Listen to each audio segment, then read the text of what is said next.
Okay. Cheers for having us today, Jim. Thanks for your time. Just obviously speaking about growing up and your transition into coaching and going through the stages and different opportunities that you've had within that. So first and foremost, just tell us a little about yourself growing up. For me, it was just a normal childhood, I would say, but probably others would say different. It's I get asked the question all the time about my dad and what was that like, and obviously I've got nothing to compare it to. So for me, it was just my dad, and it wouldn't have mattered whether he was a binman, a butcher, a brickie. It wouldn't have mattered. He was just my dad, but it's obviously had. It had its influences, it had its good bits and bad bits. It wasn't easy with a dad like that, especially with me playing a bit of football and the comparisons. I did probably not at the time, but I think now in hindsight, it was very, a lot of responsibility, I guess, a lot of pressure. But no, growing up was great. He was a fantastic dad. My mum was so supportive and loving, and for me, just a normal childhood. Brilliant. What was it like then forging your own career, so your own playing career? Tell us a bit about that. Where did that begin and how did that go? Well, I made the decision to play football. My family, my dad never pushed me into it. I remember him coming home and he had a cricket bat and a tennis racket and a rugby ball and a football and probably some other stuff as well. And he went, "Look, it's up to you. Pick whatever you want." And funnily enough, I picked up the cricket bat first. I quite like my cricket, and I was all right. And I remember going for county trials and then realizing I wasn't all right. I found my level. And, got skittled quite quickly and thought I was a decent bowler and they just whacked me all over the place. So it's like anything, you find your levels. And when I started playing football, I went through the levels and I was comfortable and I was doing okay. So I just kept going and enjoying it. Like I said, without really a lot of pressure or really a lot of help, to be honest with you. People thought, I bet he trained you every day and all that. No, never. He wanted it to be all me and not him. He wanted it to be my drive and my determination and not his. And it was. And so I kept playing football until I found my level. The academies weren't what they were now. I played with my club team up until probably I was a scholar. There was no under 16s back then. It was a long, long time ago. It would be 30. Yeah, it would be 30 years ago now. So, you played with your club team till you're 16, and I had a couple of offers. I had a couple of clubs that would have given me a scholar, and I had the choice, and I chose Exeter City. Of course, my dad was the manager there. And people would look at that, and the nepotism shout. I got quite a lot, but that's something I've had to deal with. But I knew I had the option of a few clubs, and genuinely took my time and had to think about who could develop me. I was a midfield player, and I remember thinking, well, I could go to a football club with one of the greatest midfield players probably England's ever seen as the manager. Who could help me become a top midfield player? And I made the decision that it was him. Possibly, if I'd have made a different decision and gone to another club, would my career have been different? Possibly. I think that now. But at the time, I was just thinking about who could give me the best opportunity. So I signed for Exeter City and had an amazing time there. I was a very basic footballer. I was a destroyer more than a creator, which I think is the easiest sort of thing to do. It's easy to destroy on a football pitch. I was the kind of I don't know, like a David Batty kind of just sat in there and never ventured forward. I got a nosebleed if I went too high up the pitch. I just sat in there. I tackled. I gave away. I stopped play. I broke things up, and then just tried to pass it simple. Just tried to pass it to anyone, to be honest with you, because like I said, I wasn't the greatest, but I understood football. I understood about shape and about distances and about um, supporting roles and where I needed to be and how to move people, and I sort of had a great football brain, but not great football feet. I think would be the easiest way to describe it. I could see it all, I just couldn't do it quick enough to progress up the levels. I did spend a bit of time at Southampton as a football player, but nothing really materialised for me due to my lack of ability, not my lack of knowledge or understanding of what I should be doing. Just probably my feet weren't quick enough to play at the top level. So it's not a playing career to speak of, but it gave me the platform to go on and coach, because, like I said, I could see it all. I could read games, but unfortunately, we didn't quite have the talent to see that through as in a playing career. Yeah. So how was that then? How was obviously you mentioned about going over to the coaching side. How did that transition for you, and what was your roles early on, and how did you get involved in that? To be honest, I was always quite interested in it. I remember speaking with the youth team manager at Exeter, Mick Radford, about going on when they had schoolboy training and things like that, and going and getting involved. And I was just, I was more interested in the sort of leadership side of coaching as well, because I was a captain on the pitch, and sort of, giving people belief and backing people up. And so that's how it kind of started, really, not necessarily in, training sessions around tactics or anything, just around like sort of galvanizing people and sort of being a bit of a leader, which I felt I was on the football pitch. So it just started like that, really. And then I went out to Canada. When I'd finished playing, and I was going to sort of give it a go out there coaching, because the level, I was probably about what I was good enough to play in, and just by fluke, really, I just stumbled across this little group of lads, like, training one day, and watched them a little bit, and some of them had some ability, and just by pure sort of luck, the person coaching them was an ex-footballer from England called Ted McDougall, who'd actually played in a team with my dad at Southampton. So I just sort of said, "Oh, I like that," and that was good. And then he said, "Well, do you want to come and do a bit with the kids?" And then I started doing a little bit with the kids, and then just fell in love with it. Absolutely fell in love with coaching. Looking back, I was so basic in what I did, but I think the thing I was able to do was give them a bit of belief and make them enjoy it, bring a bit of intensity to it, which the kids love. And funnily enough, in that group, there was a young player called Terry Dunfield. Terry Dunfield played for. We brought him over to England. Me and Ted, we both really believed in him. We brought him over to England. His parents were English. They were living in Canada, and he signed for Manchester City. Then went on to play for lots of different clubs up in the Northwest, Bury and different clubs. I can't remember all his clubs, and represented Canada, dozens of times. And I think I just got that sort of bitten with that sort of bug of, wow, producing players is an amazing feeling and an amazing thing to do, to be able to help people and give them that belief and that chance to go and have careers in this great game. So I think that was it, really. I was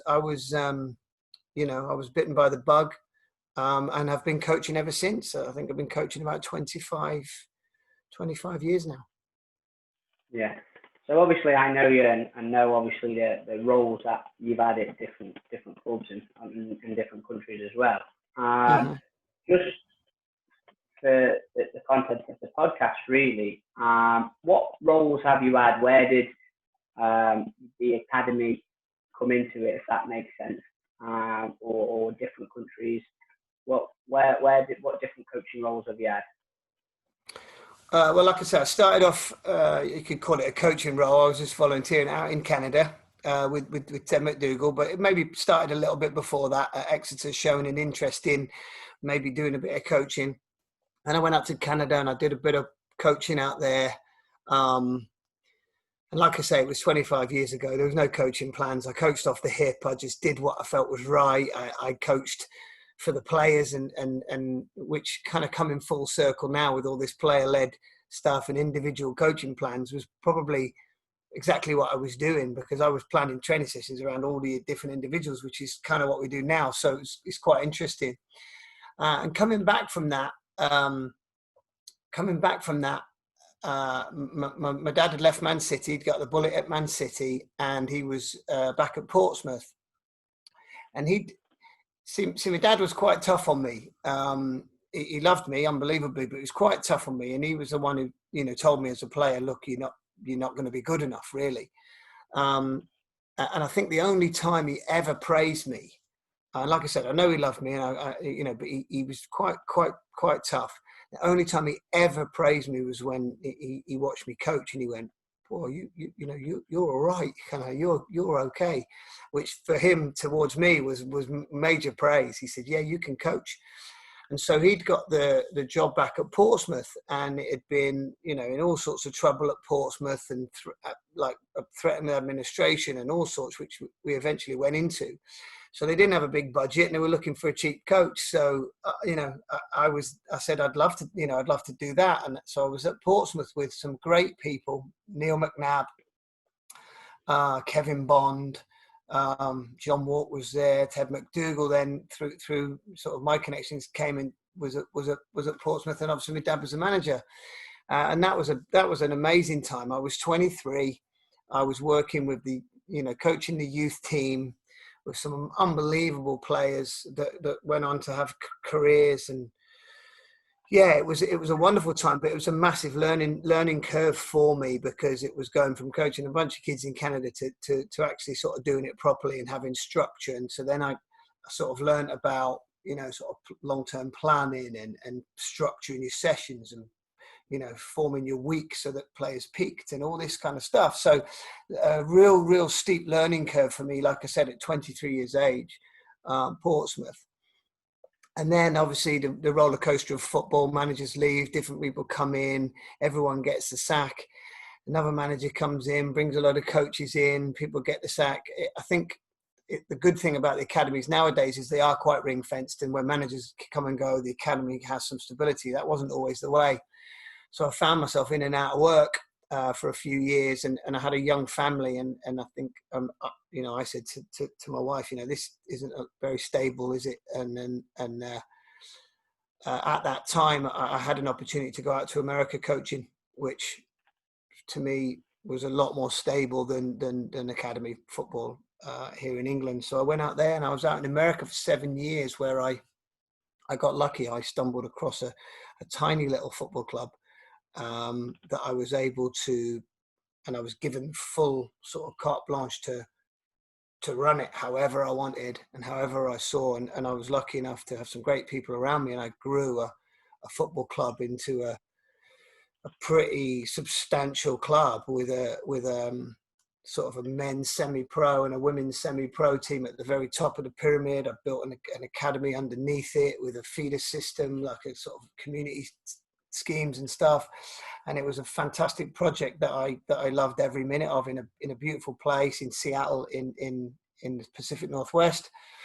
And that again was another incredible learning curve for me around training coaches and building a sort of a curriculum, a way of coaching, if you like, a playing philosophy, managing parents, which is totally different in England, who pay quite a lot of money for their kids to play or be coached really at the top level, and the demands of that, working with a board of directors. It was the whole gambit. I was the head of the club, manager of the club, if you like.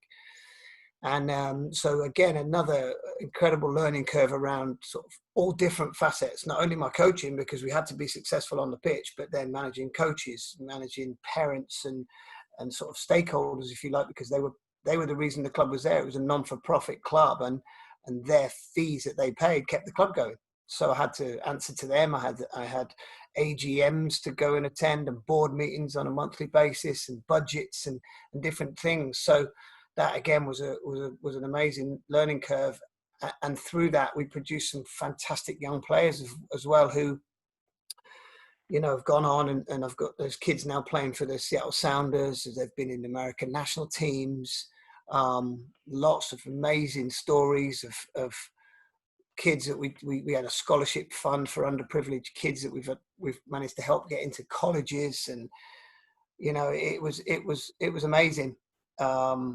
I probably had to go backwards in my coaching in America and sort of tone it down a little bit, but then I realized there was quite a bit of talent over there. So then gradually I could sort of ratchet it up and really drive some standards. So that was quite good as well, going back to start again in my coaching. So a whole load of stuff. And then obviously upon leaving America, I was back in England looking for work, and got really close with a couple of jobs in a couple of academies. And then Dave Wright was the academy director at Stoke City. Dave Wright had actually been a player at Portsmouth when I was coaching there. He'd got his first year pro in my first season there. And I rang him for some advice, really, and he wasn't aware I was back in the country. We had a coffee, had a chat, and just coincidence, I guess, there was a position at Stoke. It was with the younger kids. I think I started with the 13s. May have been 12s, but no, I think it was 13s. And I'm very fortunate, very grateful to Dave for giving me that opportunity to come back and get back in at a fantastic football club with some amazing people, and just starting to show now the fruits of a lot of people's labour with getting players into the first team. So that's sort of my coaching in a nutshell. I was at Stoke for 5 years. I've just literally left, and I'm going down to Forest Green to be part of their coaching staff down at Forest Green. So Brilliant. A bit of a whirlwind tour there. Yeah, no, brilliant. So just a obviously question on the US and the England. What would you say the difference is? Not just obviously from the coaching, but what would you say the differences between the US and the England, or the English style of coaching in your opinion? First thing I would say is there's some real talent over there, without a shadow of a doubt. I do think the structure of youth football over there is the reason they haven't been more successful.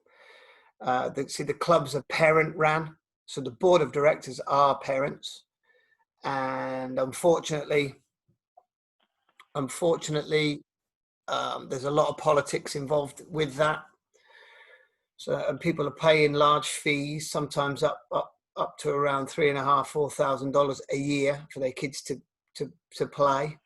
But mainly they pay that for like top level coaching. So they sort of demand a lot of they demand a lot of TLC, or they make demands, and they, you know, why is Johnny not playing, and this, that, and the other. Which, yeah, you get that in England, but in England, to be in an academy, a professional academy, it's more of a sort of, all right, this is a bit of more of a privilege than a right, and you know, you've got to make it work. Whereas in America, you know, that the parents have a lot of power. The board are all parents as well. So, you know, if you're in charge or you're a coach at a football club and you drop a board member's kid, then there can be, at certain clubs and at certain times, a bit of pressure put on you. And that's the reason why I think it's not really work. They should have better play. They should do better on the national stage than they are. I think that they need to get away from parent-run football clubs because there's too much politics involved. and too many agendas, too many vendettas against coaches who don't pick certain people's kids and stuff. It's a bit of a mess, and hopefully that will change, because I think it has to. And then as well as that, it's very middle upper class, because people who can afford it play and people who don't. A lot of clubs now. I was one of the first people to put a scholarship fund in place, because I didn't want any kid to miss out on football just because they couldn't afford it. And we had a lot of kids who couldn't afford to play, that we scholarshiped, and we supplemented their fees. So clubs are going more down that route, and so some of the inner city kids, some of the disadvantaged kids are getting to play football now, which then they might have a little bit more of an upturn in fortunes, because there is real talent in the country for football. Coaching, on the coaching side,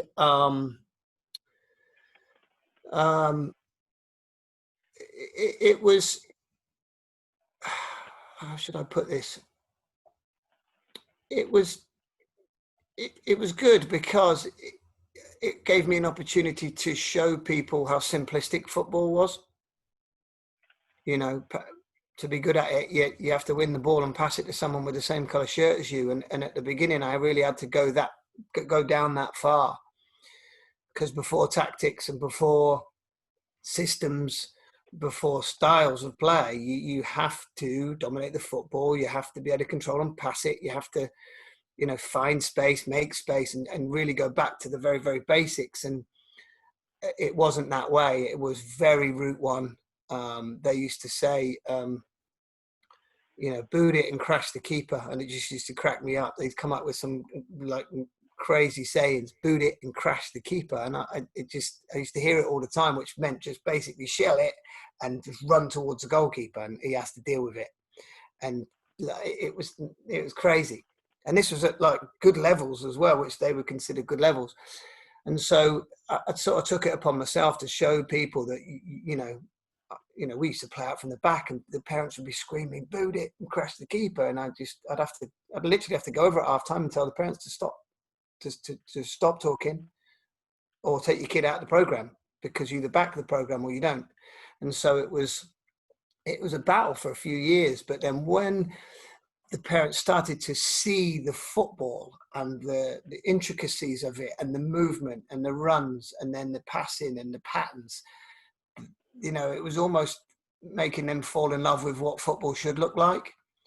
And it kind of said to me, the reason football's never took off as it should in a sport mad country like America is because they've never really seen it. They've just watched it being shelled and people running, trying to crash the goalie, and I still don't know what that means. So, I took it upon myself to show them what football looked like. And, I'm really proud of some of the teams we put together, some of the footballers we had come through. Some of the way we played was class compared to what was out there. So, yeah, it was different. But, I wouldn't have changed it for the world. It was a wonderful, wonderful opportunity. Working with girls was something that I never envisaged. I never thought of. It never even crossed my mind. But I'll have to say that over there I worked with some of the best footballers I've ever worked with, who were female footballers, and they were fantastic, conscientious, skillful, brave, aggressive. They were truly, truly world class, and some of them have gone on to play at national team levels in the great American sort of women's football teams that they've got out there. So I think that that was a big eye opener for me as well. How much talent there is, and how they conduct themselves. The female athletes over in America were phenomenal. Brilliant. So obviously, with the experiences that you've had, obviously at Canada at the start, and then Portsmouth, and then going back over to America, and then coming back over to Stoke City. What do you think? Obviously, you've worked at different age groups as well, from right away from I guess young ones right away through to seniors. So, what do you think is important when coaching?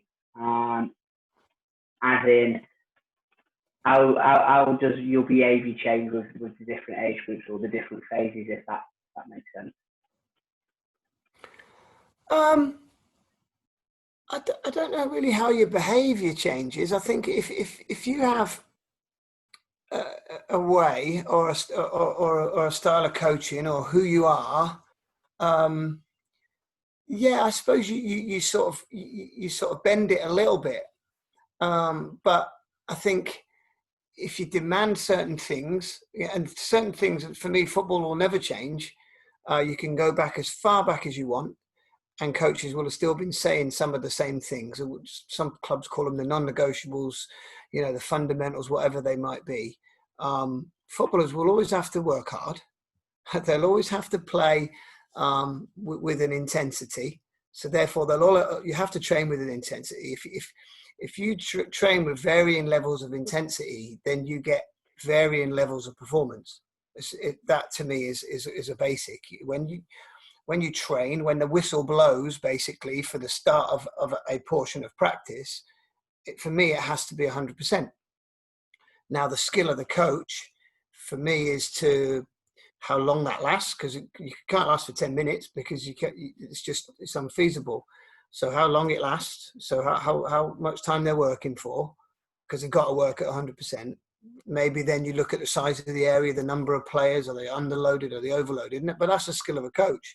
But for me, when you're working and when you're playing football, it should be at an intensity, at a level.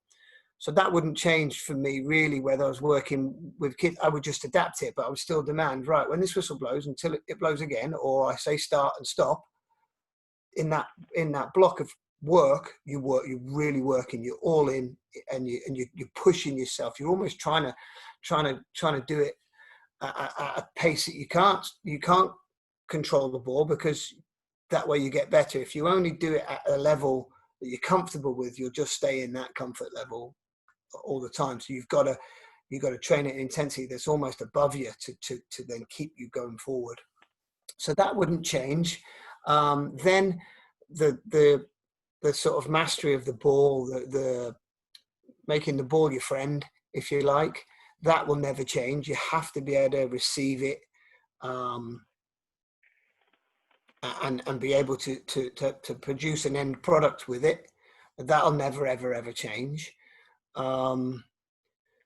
Being brave on a football pitch will never ever change. Like wing, and there's you can go through the whole gambit of what bravery looks like on a football pitch. But if a winger gets the ball, runs at his fullback tackles him and takes it off him, he's got to be brave enough to get that ball again and keep running at that fullback. And that's just one example, of what bravery. But people will have to be brave.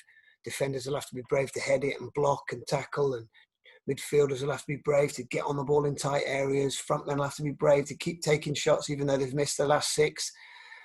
So those sort of things, the intensity in which people work, the ball. The ball's obviously for me the most important thing, and then the different forms of bravery that they stay true all the way through for me, and then allowing players to play, allowing players to make mistakes. I think that produces a few things, and there's nothing better than when you see a player that's unafraid of making mistakes, for me personally. So promoting that, allowing the players to be a massive part of it, a part of the training and the games and decisions and things like that, without them running the show. So you've got to be sort of a part of them, but you can't be one of them. So those are the kind of things that I think stay true all the way through, whether you're working with 9s or you're working with pros. I don't think that they would change for me. So those would stay as a common thing. So the next thing I've got here is, what would you define as philosophy? Because obviously when you're training in foundation phase and youth development phase, you're training to develop individual players, so they all get the best of obviously your coaching. But then philosophy as in seniors is playing to win, basically. So what would you define as, not your philosophy, but what would you define philosophy as? I think that's a great question. I think I think you can get caught in the trap of having a very rigid philosophy. I think that, and there's two different types of coaching for me. There's coaching at that level where you have to win games of football. As a manager, Pep Guardiola's got his philosophy, but he also has to win games of football. And believe me, I've seen him push everyone up the pitch and his goalkeeper shell it. All right, and stick it in an area where he's hoping to get a bit of luck and get people on the ball. And I've seen, everyone does that. So there's that kind of coaching, and then there's coaching to develop. But in both of those, I think you need versatility. And what I mean by versatility is find a way, and there's no right way. So you might set up a session for these players, and you're hoping that to get in behind the defence, that there's a defence splitting pass. That's what you might have set it up for. But that the boy might drop his shoulder, beat one, then beat another, and score a goal. And because that's finding a way. Because defenders have to find a way too. So I think versatility and embracing that, and not going, no, that one doesn't count because I wanted that pass to go through there. Well, that's not realistic. So players and managers and coaches who are versatile and sort of embrace change and look for change in different ways. And it's not always about looking to the future. Sometimes you can look backwards, and I do that a lot. I've got a tremendous amount of respect, and I don't think there's anything new in football. I think it's probably all been done before in some way or another. And people might call me a bit of a dinosaur, but when everyone talks about the Makelele role, I banged my head against the wall, because Nobby Stiles was playing that role 20 years before Makelele was born. Alf Ramsey played the wingless wonders. He didn't have any wingers, and it was different. It was new. It was a kind of form of 4-3-3. Centre forwards dropping in, and people even before that there was coaches that were doing things that people are doing now. So it's about embracing different ways of doing things and being versatile. And then I think you've got to be effective. So being versatile, being effective, the two key elements of your philosophy of whatever that is. Because if it's not effective, it's not going to work. So by being effective, if you're coaching in development, then how is that effective? Is it are you telling the players what to do, or are the players learning what to do? Teach. There's a famous saying, tell me and I'll understand. Teach me, but if you involve me, then I'll learn. So I think being effective in a development coach way is probably a bit different to being effective in a winning coach way, like a management way, and different aspects. So I think being versatile, being able to change, having different ways of doing things, being willing to change, I think is important. And then being effective in what you do, in whatever aspect you coach, whether you're a development coach or you're a professional coach. I think be effective in what you do. So I think your philosophy has to have those two things in it, or a philosophy has to be versatile and effective. I think it has to be brave, because you want to inspire people. You want people to go after things and not be comfortable. So if that answers it. Yeah, like I said, there's lots of thought on philosophy. I know a lot of coaching courses have what defined philosophy is, and obviously me working with lots of different coaches, over the last few years, the funny thing is philosophy to me is what people make it. It's not what a lot of people are very similar. Yeah. But what I found is that they all pretty much have the basis of what they want to do. It's just the difference of how to achieve it. Yeah, I think the great thing that we did at Stoke was that we actually broke the philosophy down, so it wasn't one chunk. And there are three different parts to football. There's the training, which is how you conditioning your body, how you getting the person able to play in a physical, high intensity game. There's a training philosophy, how you train people. There's the coaching philosophy and all the methods that go around trying to create independent decision makers or people who can make quick decisions in and out of possession. That's the coaching philosophy. And then there's the playing philosophy. What do you want it to look like? So we broke it down into 3 parts rather than it trying to be all in one. I think that was something that brought us some clarity as the coaches, and that was very, very good in what we did. But yeah, I agree with you. So just finally, coming on to the last question really is, so how do you think player development should look through the phases? So what's important within the foundation phase, from 9 to 12? What's important in your opinion from youth development phase 13 to 16, and what's then important from the kind of professional development phase from 18 to first team, really. Obviously, there's lots of coaches out there who perhaps have different ways and different things to see. But obviously, someone who's worked in an academy and worked through the age groups, and obviously, what would you think that looks like? So I think the main thing is experiences, because we can't play for them, and ultimately they have to have that thing, or whatever that thing is, that great desire, determination. There's loads of words for it, but they have to ultimately have that thing as well as the talent and the intelligence. So I think the main job throughout is experiences. What experiences can we give them and enough of for them to be comfortable and for them to progress that themselves? I think foundation you have to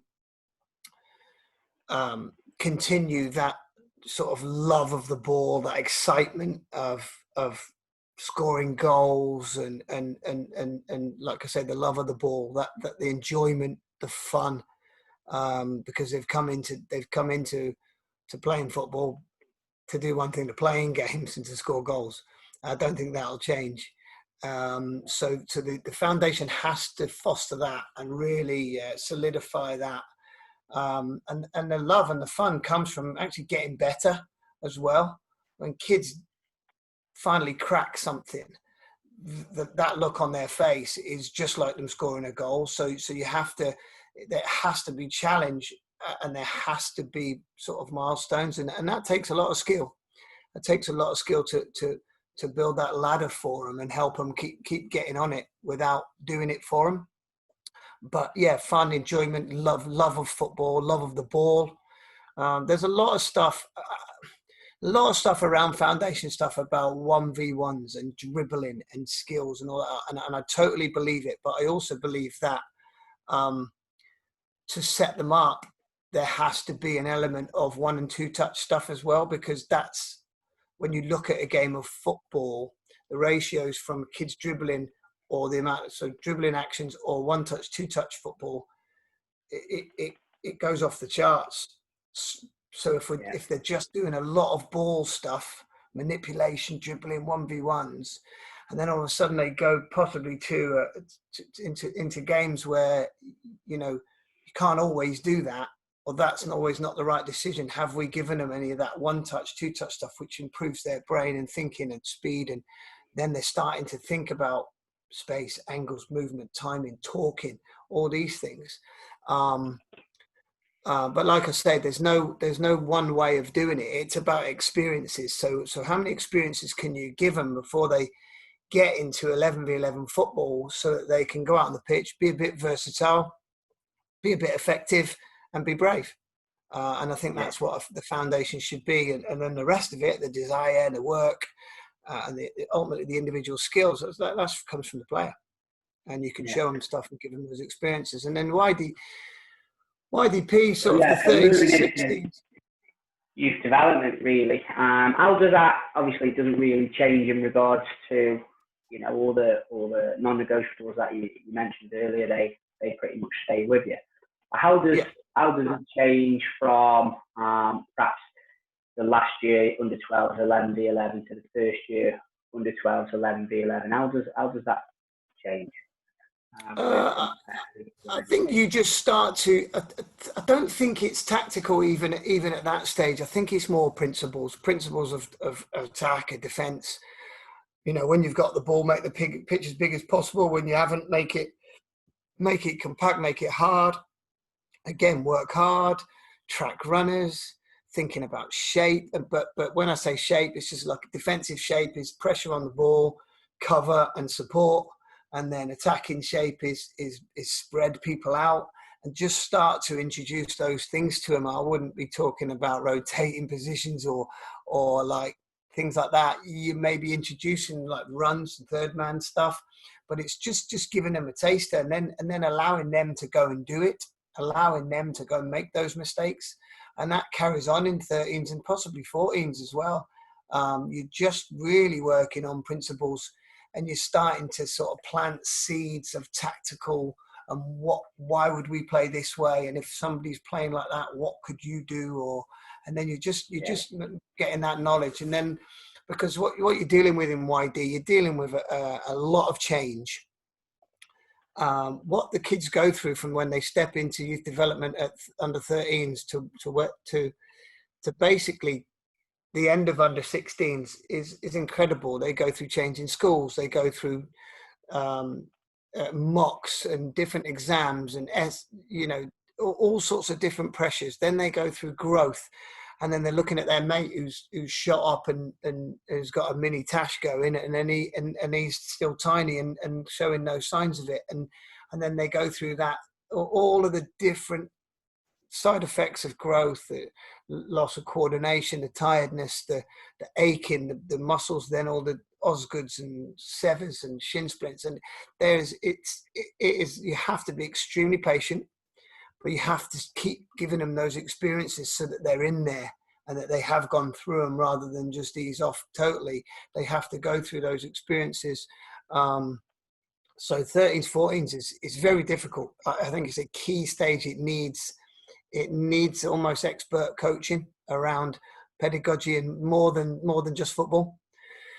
And then you go 15s, 16s, and unfortunately, listen, they're still growing. They're still going through a lot. They've got flipping exams coming up, and all parents are the same. All parents are saying flipping school's more important, and it is. So there's a lot of different things pulling them in different directions. But it's coming to crunch time. I think it's the hardest contract to get. Is your scholar, that's the thing that can change your football career, because full-time football, being involved every single day and eating, sleeping, breathing it and living it, can make a career. I truly believe that. So it's a very, very difficult phase of football, that 13s to 16s, in my opinion, through growth, through emotional stuff.